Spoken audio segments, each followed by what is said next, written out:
Muito bem, meus amigos, estou aqui novamente hoje para trazer para vocês o real assunto do dia, né? Pois é, me enganei no vídeo de mais cedo. Isso contra a minha vontade, você já vai entender por quê.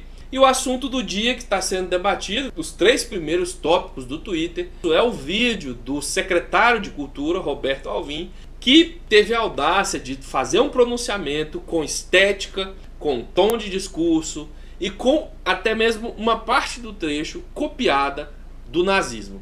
Nós vamos falar mais um pouquinho sobre isso, mas se você está chegando agora, meu nome é Rony Teles e aqui a gente faz oposição sistemática a toda essa onda de ignorância que tomou conta do Brasil nos últimos anos. Puxa uma cadeira, senta com a gente, se inscreve no canal, ativa o sininho para receber as notificações de novos vídeos e principalmente clique no like desse vídeo, mesmo que você não goste tanto assim da notícia, porque essa é a forma de você fazer a nossa mensagem chegar a mais pessoas no YouTube. Mas retornando para o assunto do vídeo, mais cedo eu postei uma outra publicação achando que ela seria o tema do dia, afinal de contas, trata de uma investigação que foi iniciada pelo Ministério Público Federal contra o presidente Jair Bolsonaro, a primeira delas. Achei que hoje a gente ia passar o dia falando disso, mas não vamos. Não vamos, porque o bolsonarismo lança mão sempre dessa mesma estratégia, a estratégia da cortina de fumaça. Eles sempre estão criando um problema menor, pelo menos menor a curto prazo, para desviar a atenção de um problema maior, de uma denúncia de corrupção séria, da real situação econômica, das suas incompetências e etc. Dessa vez, o secretário de Cultura, Roberto Alvim, publicou um vídeo nessa quinta-feira, copiando de forma descarada, ofensiva, provocativa e muito perigosa para a nossa democracia, pelo menos a longo prazo, trechos do discurso de ninguém menos que Joseph Goebbels.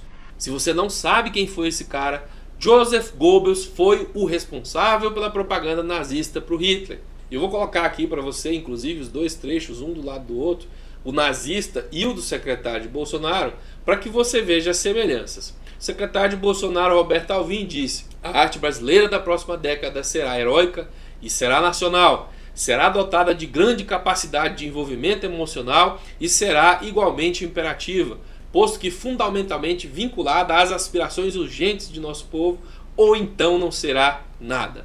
Como você pode ver, não só os aspectos da oratória, da ideologia nazista ou fascista estão presentes tanto no discurso de Goebbels quanto no discurso do secretário de Bolsonaro, como ele teve a cara de pau de copiar um trecho, que é essa parte ou não será nada, do discurso de Goebbels. E o mais curioso nisso, que eu não vi ninguém falar ainda, é o que não só ao colocar esse trecho ou não será nada, ele está assinando ali a cópia nazista, como também está dando uma declaração de que não entende absolutamente nada sobre o que é arte, pois se há um pré-requisito para que uma coisa seja considerada arte, é que essa coisa não pode ter uma definição. A arte não pode ter amarras, a arte não pode ter direcionamento, a arte tem que ser arte. Quanto mais um produto está amarrado por algo que não a própria vontade interna do produtor daquele trabalho, menos esse algo pode ser chamado de arte. Você não pode dizer que um produto não será arte porque ele não obedece à sua cartilha ou porque ele não respeita o que você respeita.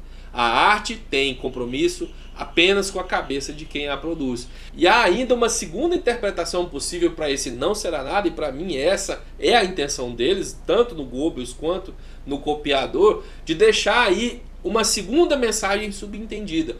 Ou a arte obedece o que nós queremos, ou nós vamos destruir a arte no Brasil. Ou pior ainda, ou você faça o que nós queremos, ou nós vamos destruir você. Desse governo, dessa galera que se inspira no nazismo, eu não descarto nenhuma possibilidade. Muito bem, como se não bastasse a gente ter que lidar com isso, nós também temos que suportar a ofensa intelectual, a ofensa à nossa inteligência que sempre vem logo após cada cagada que essa galera faz nesse sentido. O secretário de Cultura de Bolsonaro veio logo em seguida falar que a semelhança entre essas duas produções são coincidências de retórica. Bate na minha cara aqui e pergunta se ela foi feita para ser chamada de idiota, Roberto Alvim, que é muito mais fácil. Coincidências a esse nível são praticamente impossíveis, mas isso nem interessa tanto, porque a gente sabe muito bem que você é um cara que trabalha com cultura, que você já assistiu esse tipo de discurso, que você conhece esse tipo de obra. Vem falar para mim que nunca tinha visto essa propaganda, que você tirou da sua própria cabeça essa ideia para escrever essas palavras idênticas à propaganda que a gente sabe que você conhece. E como eu já disse, além da gente lidar com o problema, a gente tem que lidar com a ofensa intelectual e ainda tem que lidar com o eleitor passador de pano ignorante que faz um recorte mental da realidade para poder defender essa galera. Porque eles vão falar, só por causa de um pedacinho de trecho você acha que ele copiou. Sim, por causa de um pedacinho de trecho eu acho que ele copiou sim, mas não apenas por isso. Tem toda a frase, tem a estética, tem a oratória e tem o fato de que ele é um defensor da ditadura, ele está no governo que defende torturadores, ele está no governo que tem como inspiração o brilhante Ustra, ele foi convidado para o governo por ser alguém que entende desse tipo de regime. Então não espere que nós façamos esse recorte apaixonado como você, bolsominion, faz. A gente considera todo o contexto para poder fazer esse tipo de afirmação. Para além disso, o Roberto Alvim vem passando vergonha dos brasileiros há muito tempo, desde que entrou no cargo. Eu vou te dar aqui só algumas matérias de momentos onde o Roberto Alvim queria ser engraçadinho demais, tá? Apoiador de Bolsonaro, dramaturgo Roberto Alvim ataca Fernanda Montenegro. Roberto Alvim, secretário de Cultura de Bolsonaro, é vaiado em Lisboa ao chamar o outro palestrante de canalha. Nesse último evento, inclusive, o Roberto Alvim fez algo semelhante, não envolvendo o nazismo, mas tentou dizer o que era arte, que ele sabia o que era arte, que ninguém lá sabia o que era arte, só ele que sabia, e por isso mesmo ele foi vaiado. Então a gente conhece a peça com que a gente está mexendo. E para fechar, meus amigos, esse assunto eu trago para vocês aqui os desdobramentos.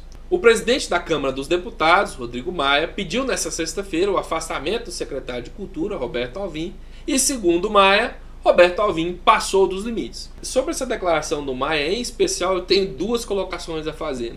Primeiramente, troféu capitão óbvio para ele, né? Porque eu nunca vi um cara com tanta capacidade de dizer obviedades quanto Rodrigo Maia. Ele espera situações que estão progressivamente se tornando cada vez piores se tornarem inadmissíveis para falar que esse algo finalmente se tornou inadmissível e depois disso some do cenário. De nada adianta, senhor Rodrigo Maia, toda vez que esse governo produzir esse tipo de aberração, você ir lá e falar, foi uma aberração. A gente percebe isso sozinho, o que nós esperamos de você é providência. Não faça como o Bolsogado, que faz todo dia novamente um reset da memória e finge que cada evento do Bolsonaro é novo, que não há passado, para justificar que a gente já não aguente mais essa situação, e realmente se farte. Você deveria, na verdade, dizer, Rodrigo Maia, que o que passou do limite foi a situação que permite essa ultrapassagem do limite todo santo dia no Brasil. Esta situação é o governo Bolsonaro. E é isto que você deveria dizer que passou do limite. Ou você esqueceu e até registro dos seus pronunciamentos sobre esses casos, dos episódios onde Weintraub passou dos limites, dos episódios onde o filho de Bolsonaro passou dos limites, dos episódios onde o próprio Bolsonaro passou dos limites. Onde estão vocês, Rodrigo Maia, da Câmara dos Deputados, e os ministros do STF? Quando é que a situação que proporciona todo dia um limite ultrapassado vai ser considerada como um limite que foi ultrapassado? Eu deixo aqui com vocês essa reflexão e lembro que não é porque essa situação com o secretário de Cultura tem menos problemas a curto prazo que nós devemos deixar de debatê-la. Você tem que entender essas situações mais ou menos como naqueles filmes de super-herói, onde o herói está caçando ali aquele super vilão que ameaça toda a galáxia, mas de repente ele joga um ônibus ali num penhasco e o herói simplesmente deixa o vilão embora para poder salvar o ônibus. É isso que o bolsonarismo faz. Essa estratégia funciona e funciona porque sabe que nós somos pessoas que se importam com esse tipo de situação. Então eles usam desses recursos para nos colocar sempre em xeque. Peço a vocês que lembrem de dar um pouquinho de atenção para a investigação que foi iniciada contra Bolsonaro e também para todos os outros problemas maiores que estão surgindo nesse governo. Tá? Eu vou deixar para você aqui o card do vídeo falando sobre a investigação e se você quiser dar uma pesquisada a mais, fica a seu critério. Muito obrigado, um abraço, até mais e tchau.